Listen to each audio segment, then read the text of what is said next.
I pack everything in the backseat of a Honda Civic. I have $1,000 bank. I get to San Francisco, and then Joe tells me the rent is $1,150. And I thought, wow, I should have asked that before I came up to San Francisco. But it turns out that weekend at International Design Conference was coming to San Francisco. All the hotels are sold out, and we had this idea. We said, well, what if we just turned our house into a bed and breakfast for a design conference? Unfortunately, I didn't have any beds, but Joe had 3 air beds. We pulled them out of the closet, and we called it airbedandbreakfast.com. We spent 12 years building our business, and within 6 weeks, lost about 80% of it. Like suddenly, guests wanted more than $1 billion of refunds.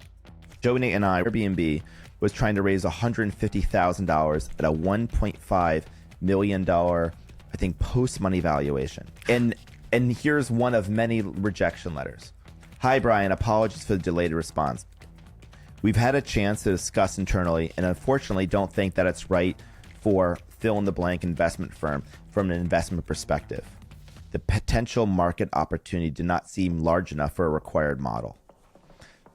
Now, I want you to just put in this perspective. Airbnb handles nearly as much money as the entire GDP of the country of Croatia. And our business is pretty much the same idea as the idea that we proposed that person who said our market opportunity wasn't large enough.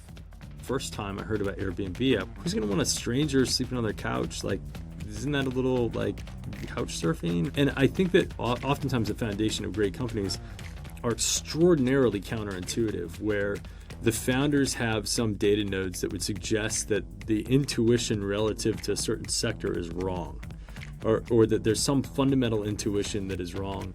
And that when you unveil that fundamental intuition to be wrong, you actually find an entire pasture of green grass that nobody else is building in. We came back from 2019 as somewhere between, on the private markets, a $30 to $40 billion valuation. At the depth of the pandemic, our valuation was below $18 billion, and we had warrants. And to be able to be a $100 billion company 8 months or 7 months after that low point. And I think part of the reason our stock popped was I believe we had hundreds of thousands of people in retail trying to buy our stock. So